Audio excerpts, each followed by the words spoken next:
Wait for the notification.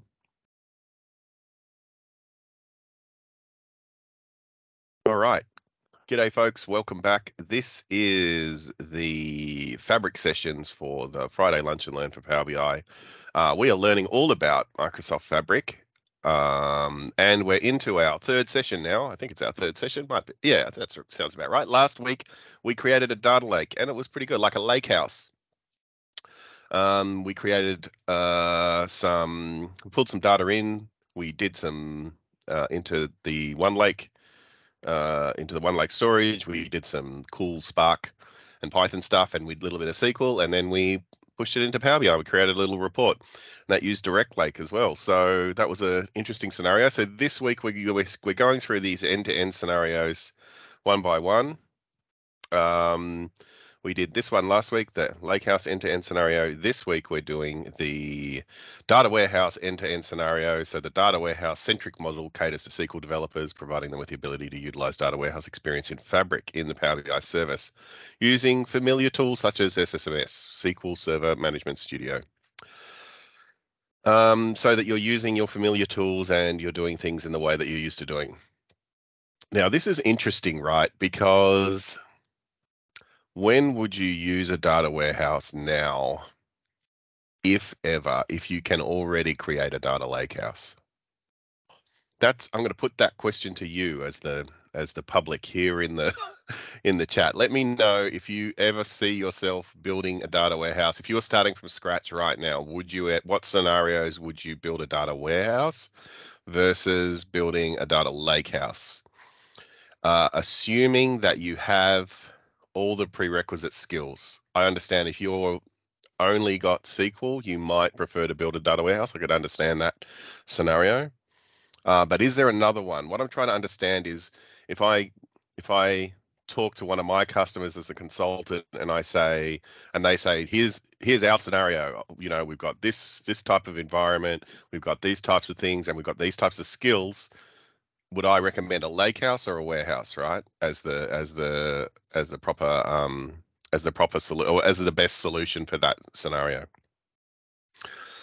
Michael says lakehouse from now on for sure. That's how I kind of feel as well, right? I can't think of too many scenarios where I would introduce a data warehouse in this as a brand new environment. But if you can think of one, let me know.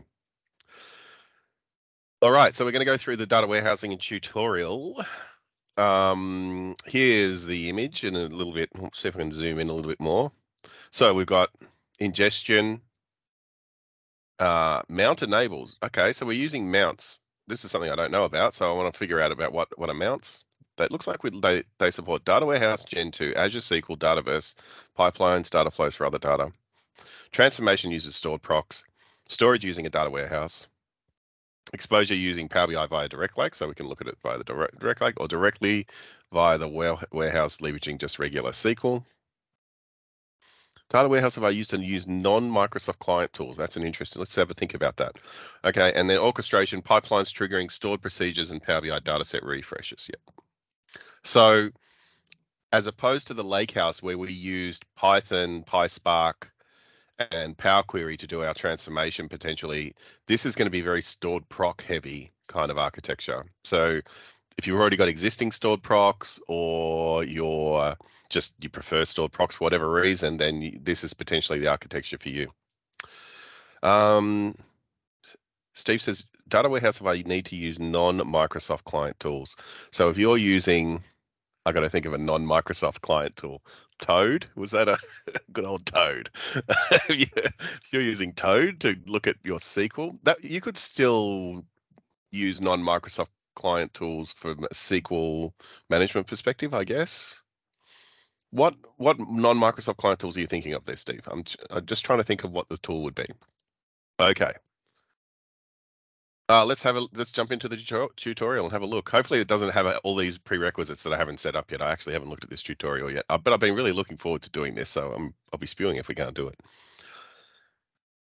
Okay, well, it's a one-stop shop, as we know, for analytical needs for every enterprise, according to Microsoft Fabric. So theoretically, everything we need is going to be in our Microsoft issue thing. Microsoft Purview is interesting as well because it looks like they're going to be building Microsoft Purview into the Fabric area, which is, I think, a good thing because Purview was kind of off on the Azure side. Not many people kind of knew about it. It's actually a really good tool. It was priced really high though. The pricing on it's interesting. It's going to be interesting to see how it works within the Fabric area. Yeah, cool. Steve says he has no tools in mind, just putting it out there. Yeah, just in case. Yeah, yeah. We'll keep thinking about different scenarios. All right. So the idea here, and the reason why they have even they kind of allow you to build data warehouses, is for this reason, right? It's familiar to data and analytics professionals, and so people who are coming from a SQL background are just going to be much more comfortable understanding a data warehousing scenario. So even if you start in this world and then you kind of dabble in the data lakehouse world, this is a way that you can kind of come in with your existing SQL skills, with your existing understanding of data warehousing, and still build the stuff that you would want to build. I just had a thought as well. Maybe this is going to be cheaper, or maybe you're going to get yeah, instant performance. With the lakehouse, maybe you've got to spin up those clusters to get activation, whereas the SQL might be instant. that's true. I was thinking maybe there's a warehousing scenario where you've got like you've got a really large table that you need to materialize. Like say you've got like a terabytes of data type thing, and you need to materialize that table because that was kind of the traditional solution, wasn't it? If in the Azure Synapse world. Yeah, I would still write that out as a delta.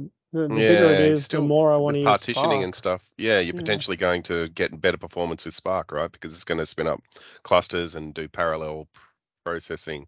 This is the thing, is that I can't think of like scenarios where data warehousing is going to be the correct kind of solution according to kind of modern architectures. But I'm interested to know if anyone can think of one.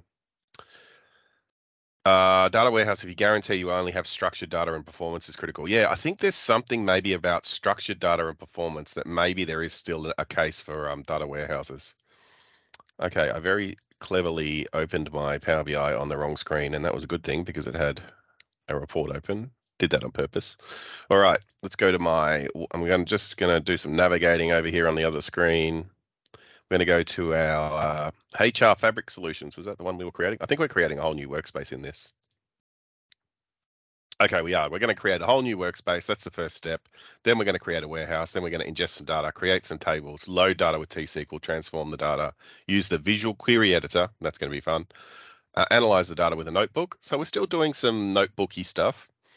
Creating and executing cross-warehouse queries. Ooh, that sounds interesting. Creating a Power BI report, building a report from the data hub, and then cleaning up the resources. All right. By deleting the workspace and the other items. Well, I didn't delete the workspace from last week, so maybe that's what we should have done, but that's okay. That's okay. Okay, so the first thing I'm going to do is create a whole new workspace. Let's do that now. Here I am. I'm going to click new workspace. We're going to call this warehouse demo. I don't think I should use that. I'll use warehouse demo like that. All lowercase. I'm not going to give it a domain. I'm not going to give it a cool image or anything. It's only a demo. So I have done the first step. I'm going to move this tutorial over to the other screen now so that I can read it while I'm doing things. Okay, we've created the workspace.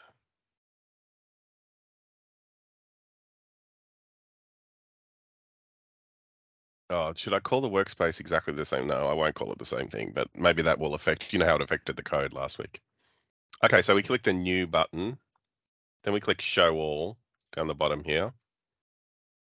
And then we have all of these different options that we can do to create stuff. And then here's this one that says data warehouse. We're going to create a new warehouse, and it's going to be called Wide World Importers. I am going to give it exactly the same name so that it doesn't mess up any of the scripts. So Wide World Importers, our favorite importing company, and create. Fabric's going to go away and do some magic. When the provisioning is complete, the Build a Warehouse landing page will appear.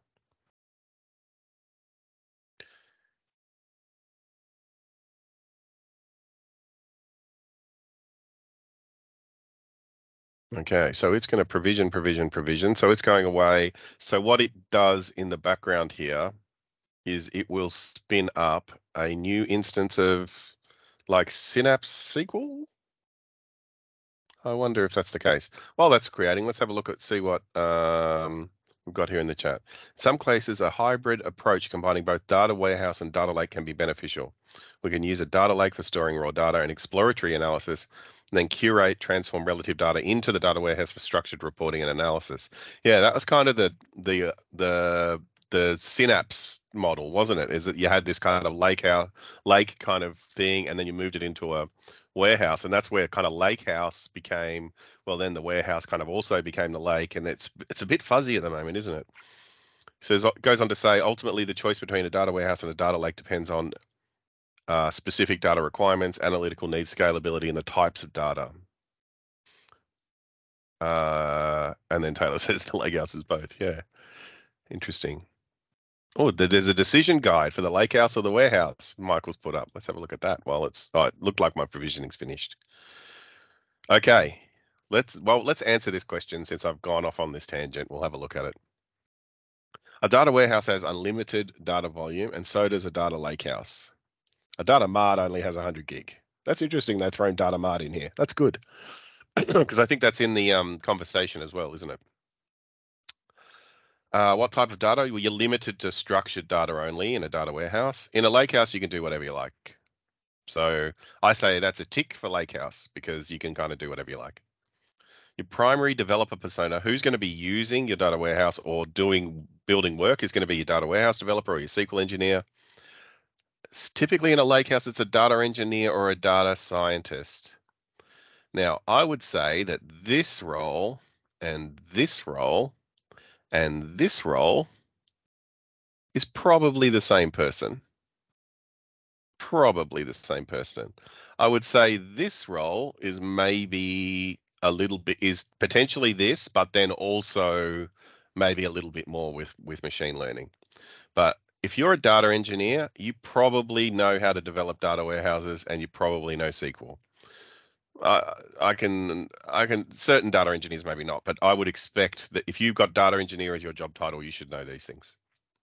Power BI data marts for citizen developers. Interesting. Primary developer skill set. The data, Shelley says, the data professional spectrum. Well, we're all on the spectrum, aren't we? Okay, the SQL primary developer skill set, SQL, yes. Primary developer skill set, Spark, which includes Scala, PySpark, Spark SQL, and R. So you've got a broader potential range, but SQL's there as well, right? So interesting. And then no code and SQL for your data mart. Data is organized by schemas, databases, and tables. There's files, folders, databases, and tables. So far, it's mostly like if you do lakehouse, you also get warehouse. Like this is why I'm sort of saying. Your read operations can be Spark or T-SQL, same. Write operations can only be T-SQL, but in lakehouse, you can use anything. Okay, here we go. Multi-table transactions. You can do multi-table transactions in a data warehouse and you can't in a data lakehouse. That's interesting to think about because that's the first tick for what does that mean? That means I can edit multiple tables at the same time. Is that what they mean by multi-table transactions? I presume so. Interesting. So like a write operation on two tables with the same query or something? Yeah, is Dr. Greg here? He'll be able to tell me what a multi-table transaction really means. I don't think he's here today. Oh well. The primary development interface is going to be SQL. Your primary development interface is going to be notebooks. Okay.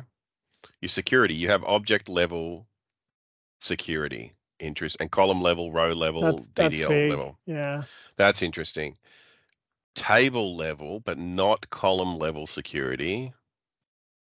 Table level when using T-SQL, you get row level security. That's great.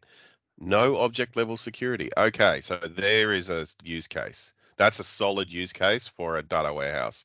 If you need object level or column level security, then you should put that data into a data warehouse according to this, because on the Spark side, you're not going to necessarily be able to do that. I'm sure that there's third-party applications that provide column levels, object level security in Spark, but maybe not. I don't know. Okay, so that's good to know. So there's one. Access via shortcuts, yes and yes. Yeah, well, that's shortcuts is a we haven't really covered shortcuts, but shortcuts is a Fabric thing where you can create, it's data virtualization. It's called. You can surface your table in Fabric, but it still stays in your data warehouse. Can be a source for shortcuts, yes. Is a multi-table transaction, i.e., the ability to commit or roll back? Ooh. You put a question mark after that, Stephen. So I presume you're asking the question and not telling us that that's the case, but that's interesting. Commit and rollback. So how does rollback work in the Spark world? You just copy a new file over the top. Yeah. Like, I guess, because there's all these interesting things in data warehousing, right? Because there's the concept of time travel. I want to go back to the previous version of events, which is supported under Delta, right? That's why we use Delta tables in is because we want to be able to do that. So it saves every version of the file that you created type thing. And then you can roll back to previous versions of your database, which is very cool. Committing and rollback. Yeah, it's interesting. Spark uses like audit log type thing. Yeah.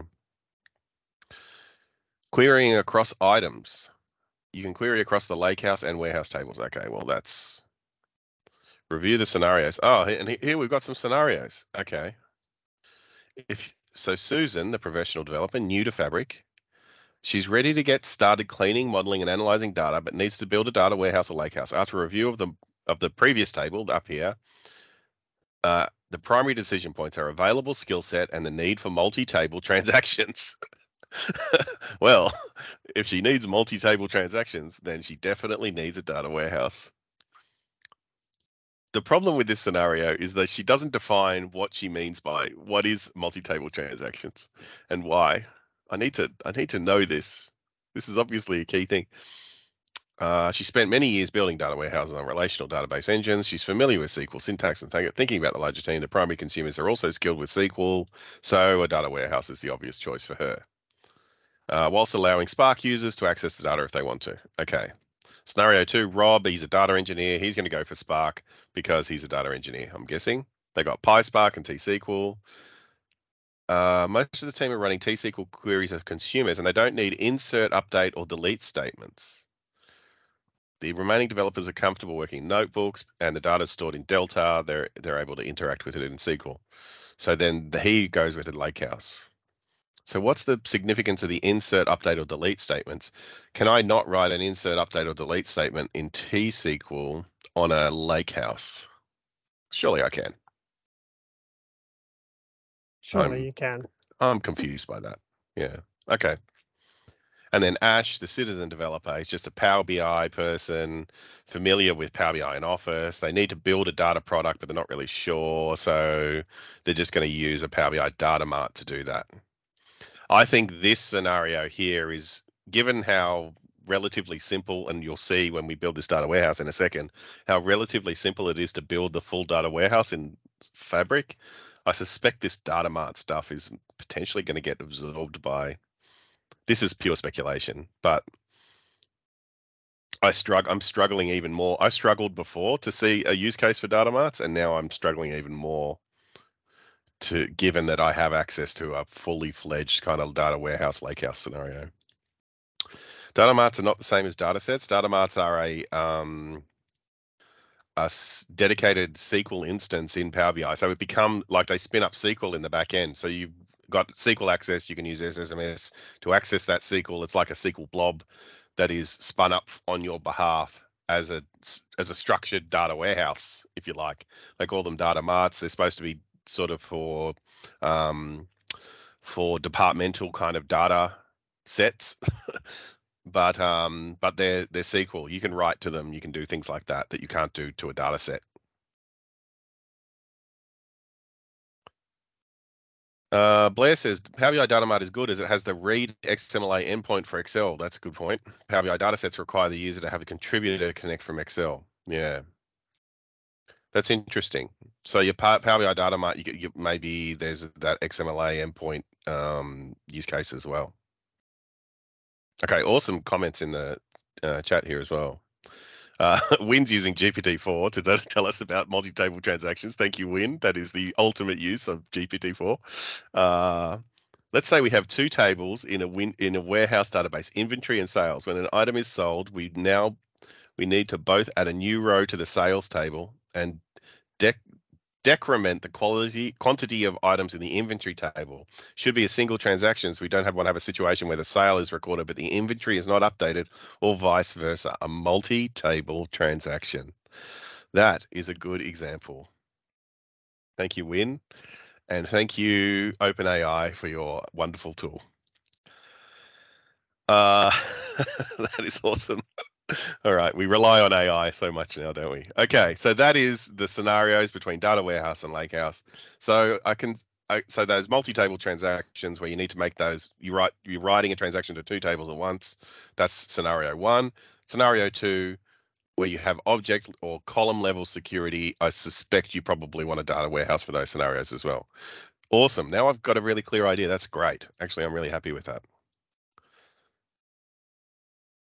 Okay, back to our tutorial. I think yeah, tutorials here. Back to Power BI. Did I close Power BI? I didn't. Excellent. We're going to create a new pipeline. So I'm going to click this button right here. It's going to ask me to name my pipeline. I'm going to give it the correct pipeline name, which is load customer data. Create.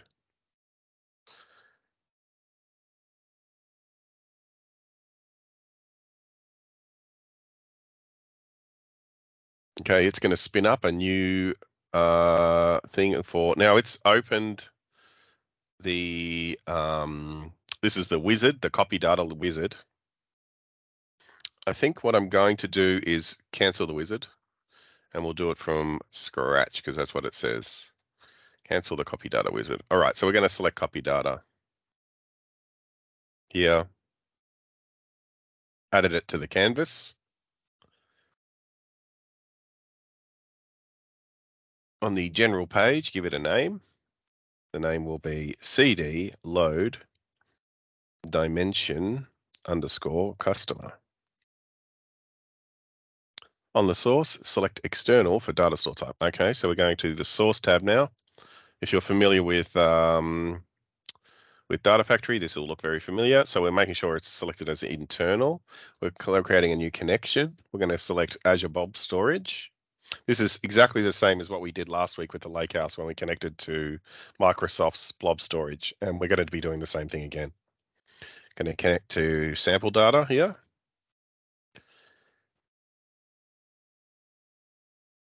And hit OK. I called it WWI sample data again, which is a slightly different connection name to what they called it. That's okay. Authentication was anonymous.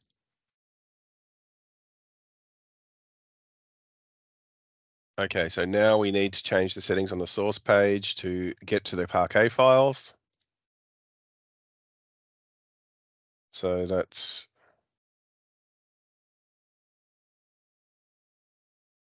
this one.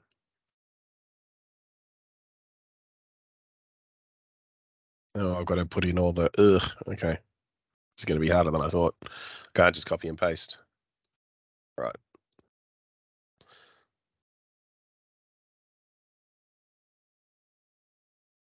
So this should be just wide world importers DW like this. Then directory is Parquet. Hopefully this is correct.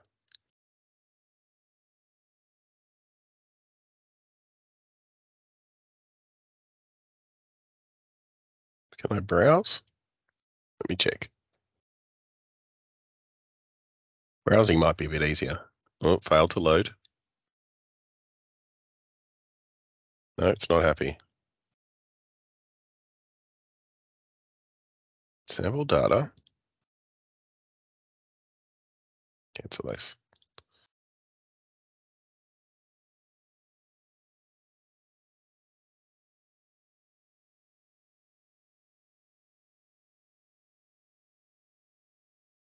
Authentication type is anonymous. It's in Azure Synapse storage.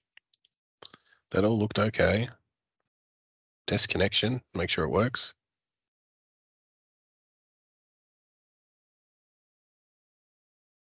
Connection successful.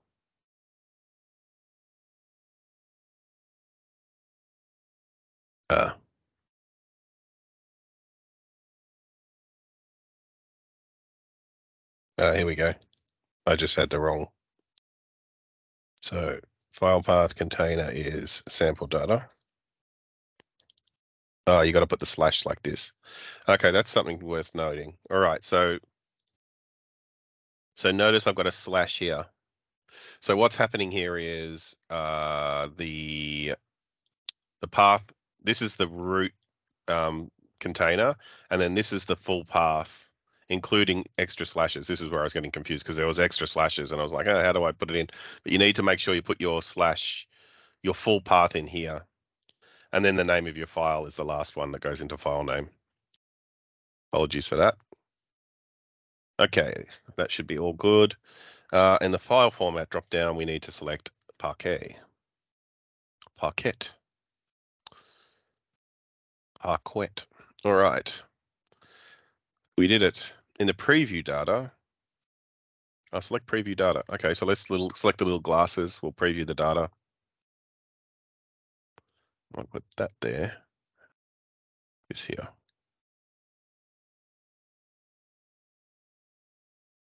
Okay, and we've got some data. Lovely. That's Tailspin Toys. This is Wide World Importers. So yeah, it's the Tailspin Toys thing. All right. We import toys and stuff. Okay, on the destination page, that's this little tab here. We're going to select our workspace, data type. We're going to select a data warehouse. And then we're going to select the data warehouse we just created called Wide World Importers. And then in the drop down, oh, we did that. Check the box enabled edit. Okay, it changes to 2 text box. That's interesting. So if I can choose a table, now there's no table in my warehouse. So I click edit and I can create a table, it looks like. So we put DBO for the schema name, good old standard DBO schema. And we're going to call the table name is dimension customer.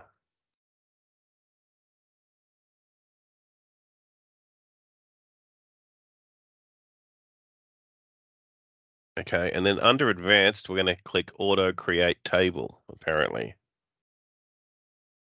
Is that here? Expand the advanced section. Default view. I don't see auto create table there.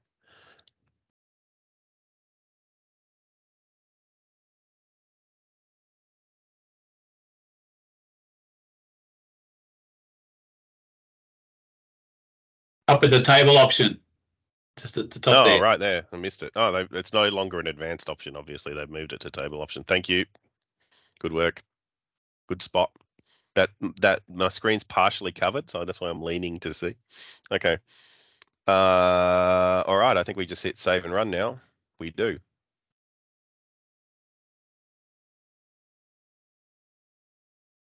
Save. Oh, validation error.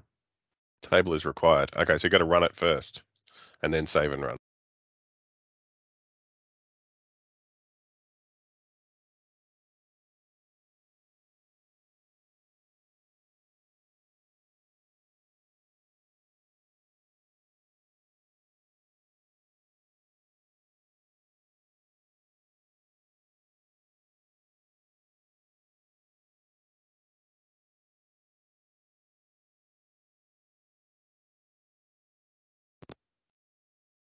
In the chat has said that when you change the option, it deleted the table name out of the variable. Oh, did it? Oh, did too.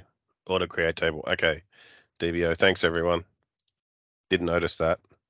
That's janky for sure. Dimension customer, it was called.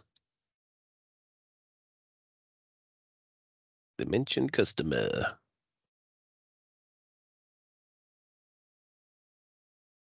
All right. Run, save and run. Saving. Running. That's better. Click output. The activity should come up here any second now. Might just move this monitor slightly so that I can see all the screen. All right, now we're in business.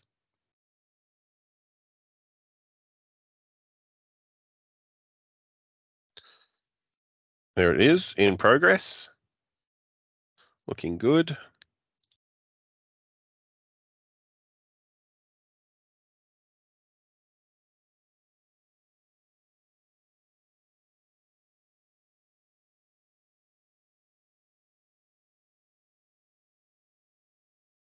And succeeded.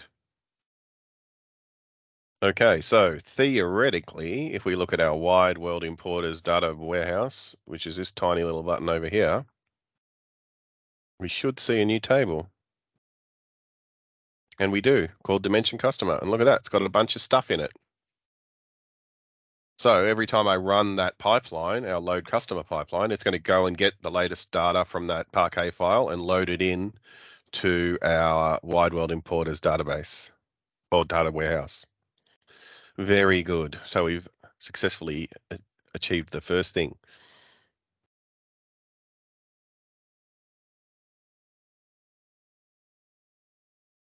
All right, we're going to create a new SQL query. Is the next thing. I can do it from here. Can I? What happens if I say here? Okay. Oh, I see. They have in the picture. They have the table tools highlighted, but it's actually home. New SQL query. Here's some code that I created earlier. Well, I didn't create it. Let's see what this code does. Okay, this code is going to drop the city dimension underscore city table if it already exists. It's going to create a new dimension city table. It's going to drop the fact sale table if it already exists and create a new fact sale table. So there's a drop table if exists, a create table here to create the table with a bunch of columns and types, and another drop table and another create table for our fact sales. Lovely. This looks good to me. I'm just going to run this sucker. Let's make sure they don't want me to do anything else. Nope, they don't. What happens if I hit F5? Should I try? It refreshed my browser.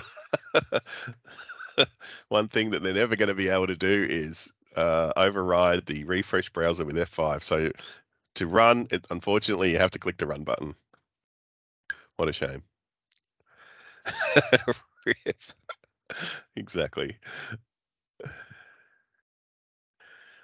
The number of times I hit F5. Well, this is why I point that out, right? Is that I can't tell you how many times I've accidentally refreshed. So in data marts, they introduced, you know, in doing SQL queries, and I just write SQL and then automatically, like it's like automatic. I just hit F5 at the end because I want to run it, and I refresh the browser, and sometimes I'd lose the code, which is even more annoying.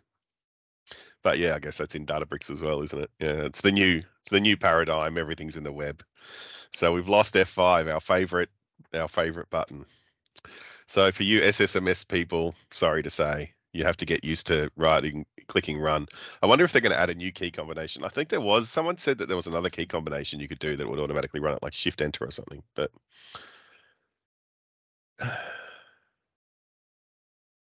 that being said, they added F5 into VS Code. Okay. Control T creates a new tab in Excel for the web. It kills me every time. Yes. Now, Win is making a very good point. If you don't know about Control T in Excel, you need to, because that's create table, and tables are awesome in Excel. And for some reason, people don't use them still to this day, which blows my mind. And if you need to know anything about Excel, look up Win's YouTube channel, because Win's awesome at it. Okay. We're going to create tables. Oh, to change the name of the query. I didn't do that. Oh no, we're saving the query for later, right? So that's this query here, SQL. Oh, so click here, does it? Oh, okay. So to make this work, you have to right click and hit rename here. That's a bit annoying. It's not obvious that you can do that. So right click rename, and then you can rename it. And we'll call this create tables. Now I did also rename it down here. I wonder, I can just rename from here too. So that's not too bad. But you can right click on here and rename if you want to. All right. Validate the table was successfully created by clicking refresh on the ribbon, and hopefully our tables will appear here. in our refreshed area. DBO tables. There they are. Fact sale, dimension city. Now they'll be empty. Dimension customer has got data in it. Yes, fact sale should be empty. Lovely. All right, let's load the data using T-SQL now. So this is a different scenario where we want to use load data.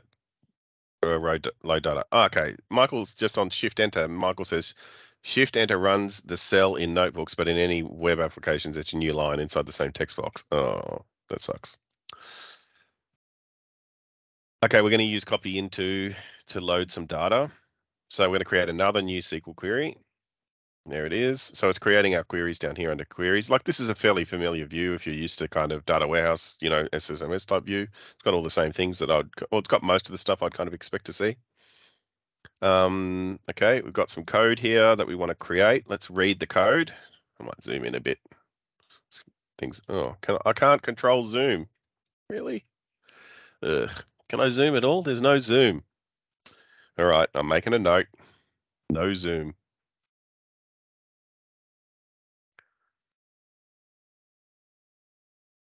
There's no zoom at all. Okay, all right. I can't zoom. Sorry. I could use Zoom It, but I don't have it set up yet. Okay, we're just going to run this query. What does it do? First, it says it's going to copy the data from Azure Public Storage into the dbo.dimension_city table, and then this is going to copy the data into the dbo_fact table. So this is exactly what we did with the pipeline, just using a copy into line, which is kind of cool. Here's that full, so it's the same area, sample data, wide world importers, data warehouse, table, dimension, city, parquet. Okay, so we'll run this, see if our data updates. Control plus Shift plus E is F5 for SQL in VS Code. Oh my goodness. Control Shift execute. Yeah, maybe.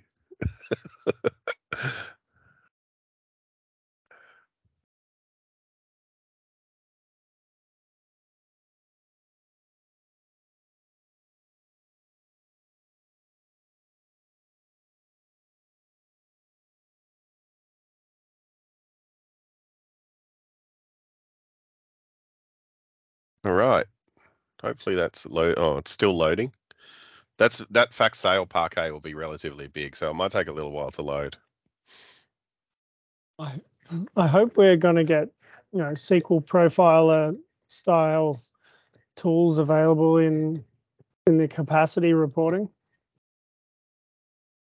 Yeah, we're going to need it, aren't we? Like, I think this is one of the criticisms that I've heard of all of this stuff in Fabric so far, and this is actually a criticism of Data Mart that I think carries over to this stuff in Fabric, is that the SQL side of things is still a bit of a black box, right? We don't have any access to the underlying SQL piece.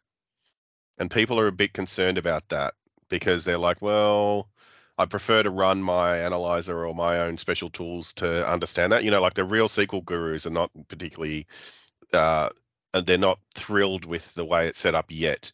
Now, and it's pity Greg's not here to talk a bit more about this because he'd know more than anyone about what's missing from here that you would like to see from a SQL perspective. This, from my perspective, like as a kind of a basic SQL user, that, you know, this has all the things that I would like to, that I'd expect to see.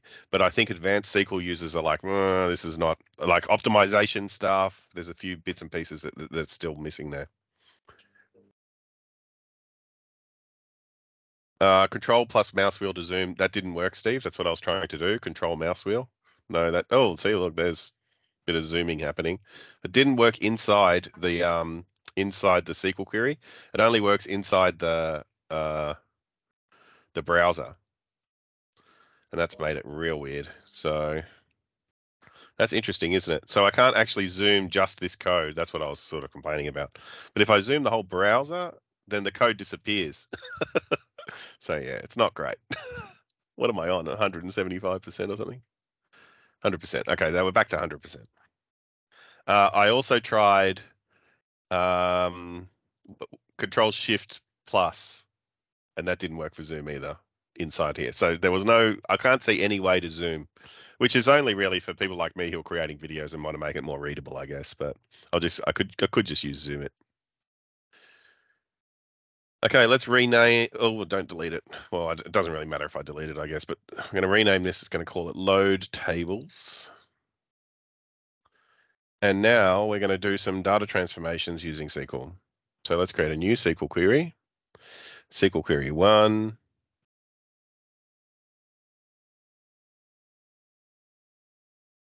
It's a stored proc. Here it is. Let's have a look what it does. Drops the stored proc if it already exists. Otherwise, creates a new stored proc. If the aggregate table already exists, drop it. Otherwise, then create a table. So it's creating this aggregate sale city by date table. This is exactly, I think, the same as what we did in the Lakehouse, right? They created these 2 aggregate tables. And then a sale city. Oh, well, it looks like it's only creating 1 aggregate table. So I think we just can run this, can we, pretty safely? Oh no, we're saving it. Okay, we'll just rename it. And we're going to call it create aggregate procedure.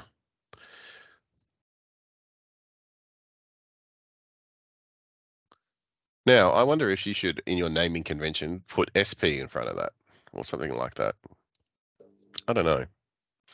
I feel like there should be a naming convention thing going on here to differentiate the difference between creating a stored proc and not. Okay, run to execute the query. Bang. We're going to run this query. Succeeded in 2 minutes and 309 milliseconds. 2 minutes, 2 seconds and 309 milliseconds. And then hit refresh to see, oh, it's refreshing automatically for us. I think I have to take back what I said earlier on the not wanting to do the data warehouses. I think it's going to be way too attractive to just be able to copy and paste existing stored procedures in rather than having to recreate notebooks for all these existing logics. Yeah, I suspect you're right. Okay, I've got a new stored proc here. So it looks like it's definitely there. That's good. Looks like we're creating another stored proc. Is that right? Yep, it's another one. Populate aggregate sale by city T-SQL. All right, so we're creating a new SQL query. We're going to put some code in, write some code in, which is literally just an exec command to execute the stored proc. I'm going to right click, rename, and call this the run create aggregate procedure.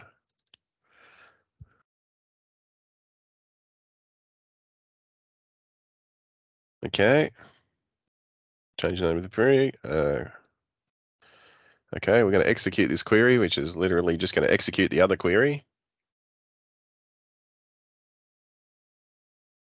Executing. It's taking a little longer to execute because it's actually running the stored proc now. Aggregating all that fact data.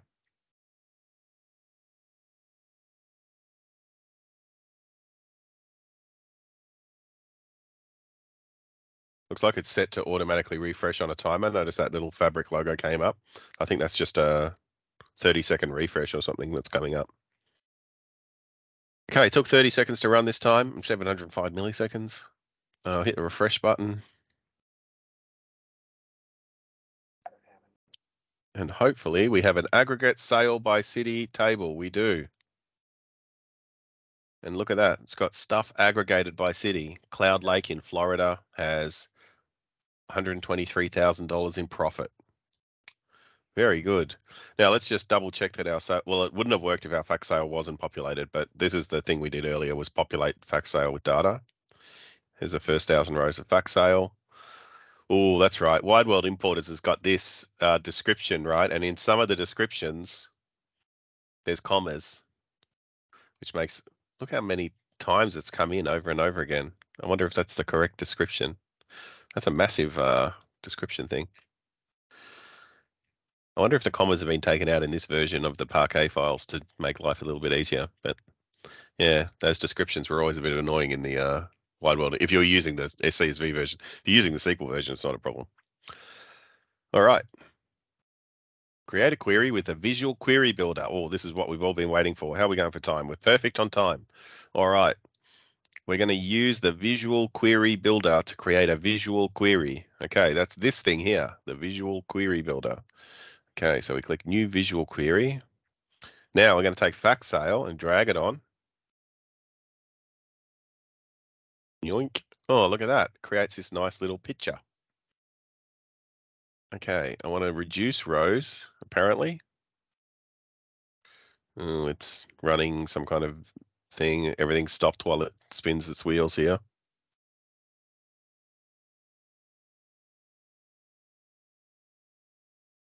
Is it loading the whole? I guess it's a fact table, so it must be taking a little while. Is that loading? How many rows? It only loaded 1,000 rows, right? Anyway, not sure.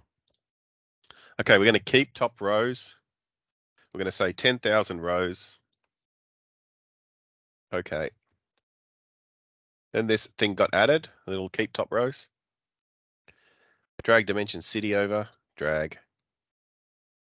Okay, now we've got dimension city.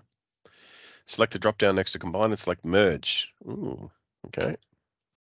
Merge queries as new. So fact sale and dimension city. The right table is, okay, apparently it needs to be dimension city and fact sale for some reason, but I'll make it exactly the same. Select the city key on dimension city, bang, and the city key in fact sale. Use the join kind, choose inner. Okay, we're doing an inner join on city. This is, if you're familiar with Power Query's merge tables, it's exactly the same. You could do fuzzy matching and everything. That's cool. We're not going to do fuzzy matching though. We're just going to select OK. And then look at this. You get this whoop, a little join happens, and then we get a merge table. With the merge step selected, select the expand button next to fact sale.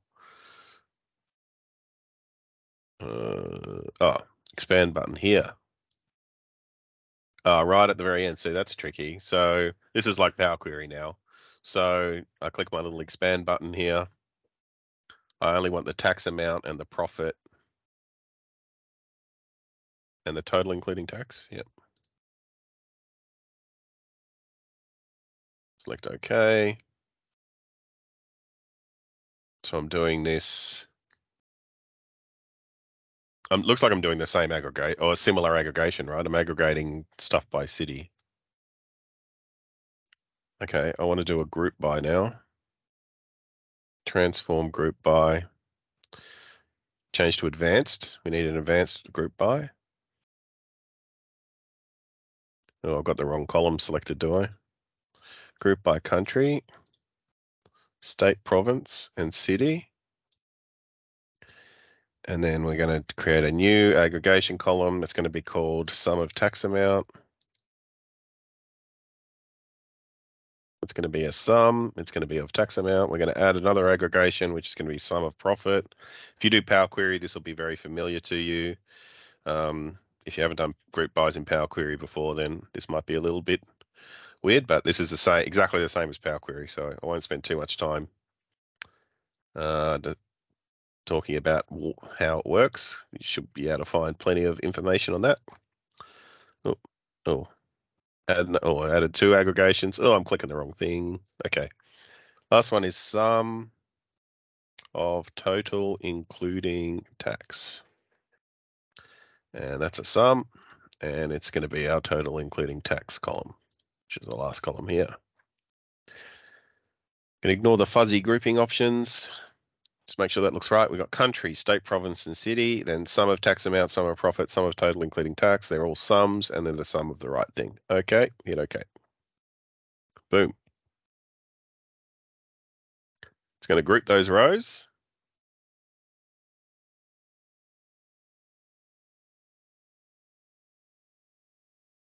Now it says right-click on Visual Query 1 in the Explorer down here.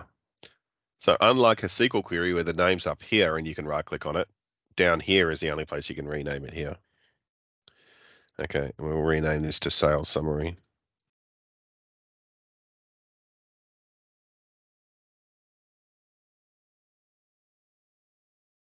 And that is our little group by. So you can see the preview here. We've got a group by happening for our different cities. That looks cool. Now, how do I have to, I don't have to do anything. That's it. That just works that way. So that's created the query, but I haven't run the query or anything. That's just a query ready to go in case I want to run it. Okay, I've got it.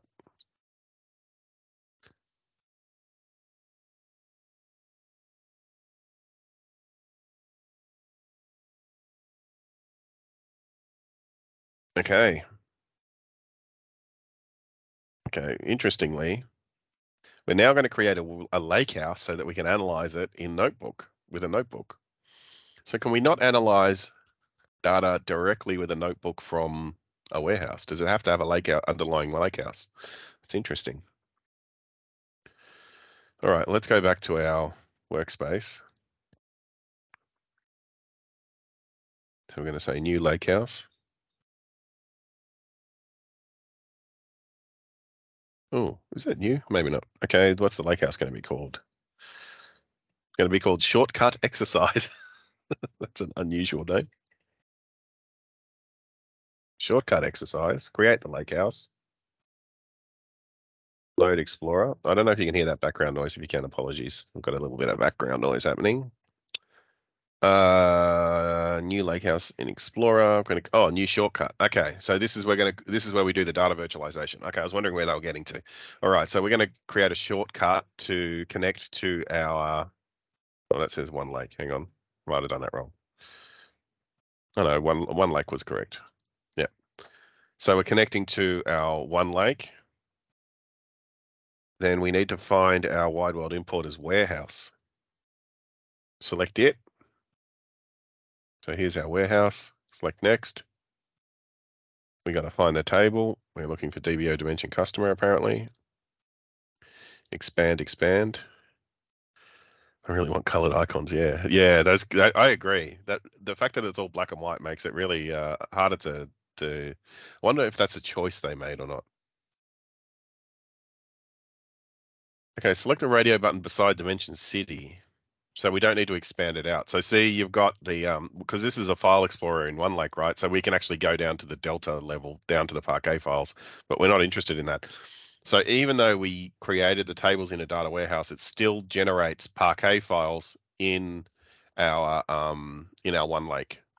So it is kind of a lake house, even though it's a warehouse. They're calling it a warehouse, but it's really a lake house, if you like.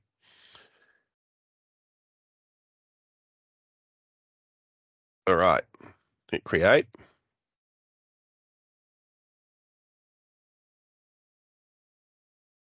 Oh, did I select the wrong one? Was I supposed to create? Okay, we've got to do that again. New shortcut. One lake.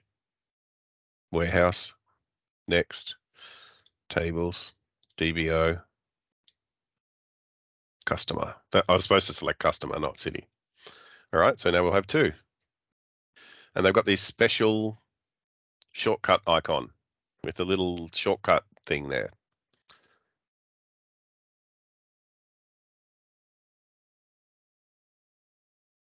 All right. So now I've got my lake house showing data from my warehouse, but I'm not creating two versions of the data. There's not a second data lakehouse table being created. It's just showing the data that was already in the data warehouse. So now my notebook guys can create a new notebook here.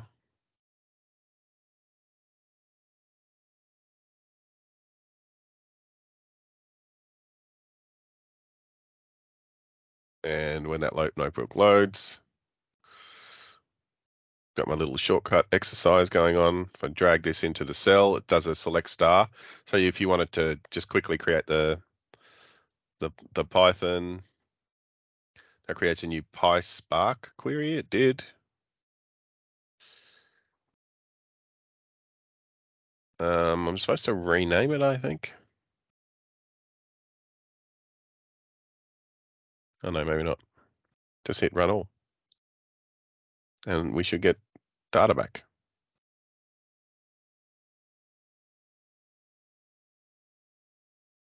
Did it? Oh yeah, it's running. Run, run, run, run. So if you've got PySpark peoples in your team, or you've got people who prefer to use Spark or whatever, then even though you're the SQL guru, you can expose the Spark people using the tool of their choice to run their own queries against their your data sets. So that's kind of cool. And there's our data from the customer table. So they can write all the Spark they like and query all the data, and you still only got one copy of the data sitting in your data warehouse.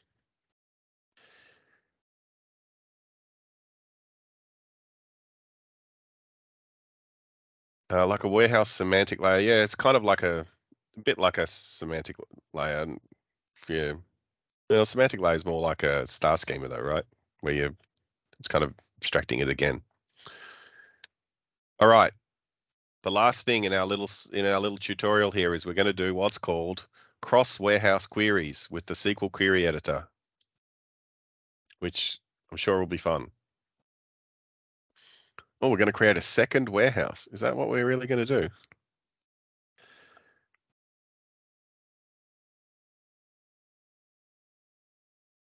Oh, there's another, we can add shortcut exercise as a second warehouse. Well, that's interesting. Okay. So what do I have to do? Okay, select our workspace. That's this one. Select the plus warehouses button.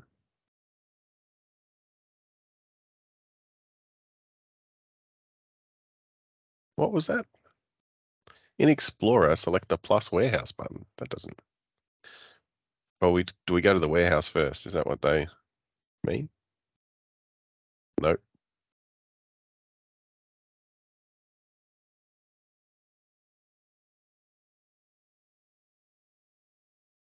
That's a data set anyway. I clicked on the wrong thing. Okay, here we go. Here's the plus warehouses button. So you got to go into the data warehouse. Their instructions are actually slightly wrong. Okay, add a new warehouse, which is this shortcut exercise warehouse, because it created a warehouse for us when we created the lakehouse. Select the SQL endpoint of the lakehouse using the shortcuts. Name shortcut exercise. Both experiences are added. So now we can see both. Here's our first warehouse. Here's our second warehouse.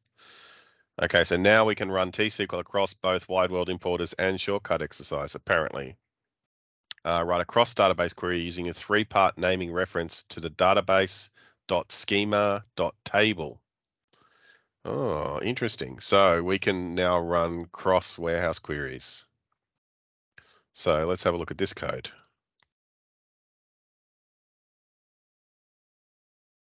So what's it doing here? It's selecting the sales stock item key, sales description, and the sales quantity from customer from DBO fact sale as sales. Yeah, so that's just shortcut exercise .dbo customer. Oh, so that's only running against one.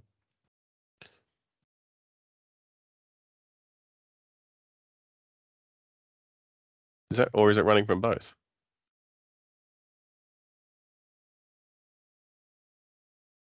Yeah, Here, yes, pulling from DBO both, fact yeah. sale, and then you have to put shortcut exercise DBO fact customer or dimension customer as C. Okay, I see.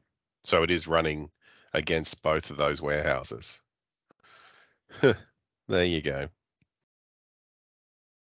Can I rename this while it's running? Looks like I can.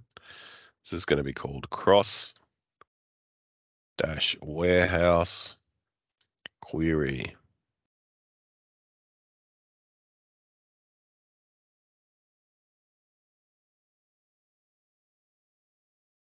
No join statement. Apparently not.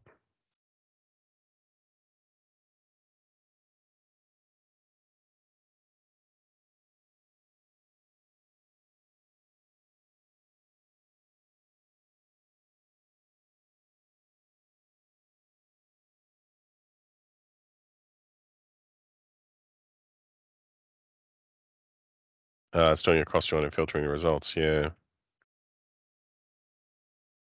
The where is the join criteria. Yeah, where sales key equals customer key.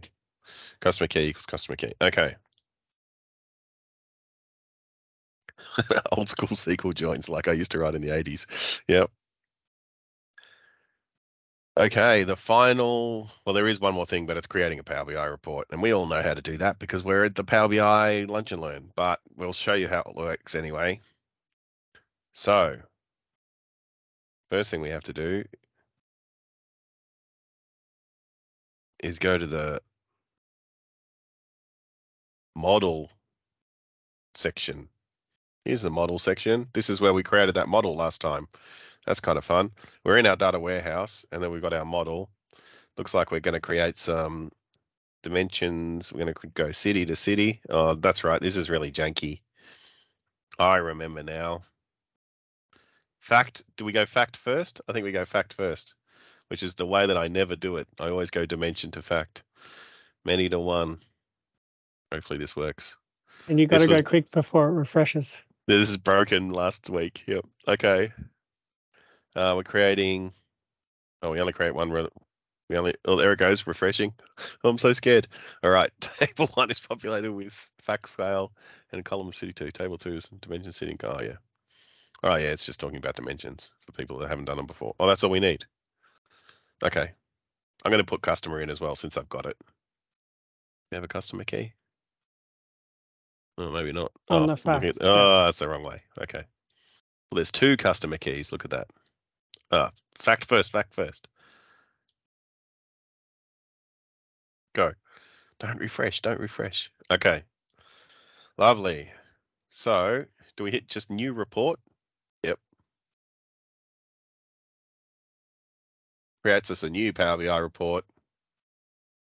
Here we are with a lovely data set with all of this stuff in it.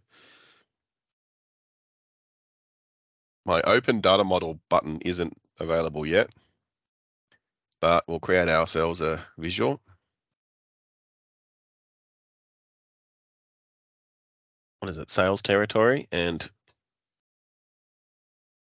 something profit.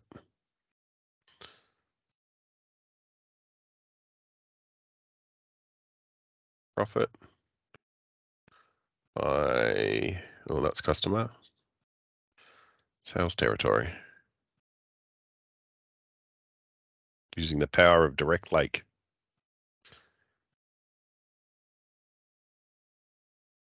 There we go. Profit by sales territory. Oh, we're going to create a map. Yeah, let's create a map. Oh, don't turn that into a map, Greg. Come on. Third-party TomTom maps. State, province. To the location bucket. Boom. Drag profit from fact sale. Just want to see profit by location. Who's profitable? Whoa, look at that one. New York. So if we click, oh, look at that. Isn't it beautiful? That's slicing okay. Like that's not too bad in terms of performance. And if you look at that's 2 billion in profit. Hang on, how many I want to just know how many rows is there in this? Let's create a new card. Do we have some kind of key I can create? Sale key, here it is. Count of sale key. Well, there's only 6.8 million. Oh, there's 6.8 million rows just in that. There's 50 million rows in this Nice. in this database, right? So that's your performance. So we're talking about Direct Lake, right? So that's reading it from Parquet files. There's no super SQL database, and it's running over 50 million rows. And obviously this is cached now probably, so new ones take a couple of seconds to, well, it's not even a couple of seconds. That is pretty good performance. So I think we can be appropriately impressed by our by our little experiment there. Anyway, folks, I think that's about it. We're just about on time. So yeah, that is the data warehouse experience inside Fabric. I think that that's perfectly acceptable. All of those things is really cool. I really like that you can expose your data, have one source of data and expose it to your Databricks and notebook people who prefer to use R or Spark or whatever. I thought that experience overall was relatively good. I'm still funny on the jankiness of the data modeling and stuff in the web using Direct Lake, but obviously you could just bring all this data down into your standard Power BI desktop and build a normal Power BI report just like you always would. I don't know whether Direct Lake would be enabled for that though. We have to think about that.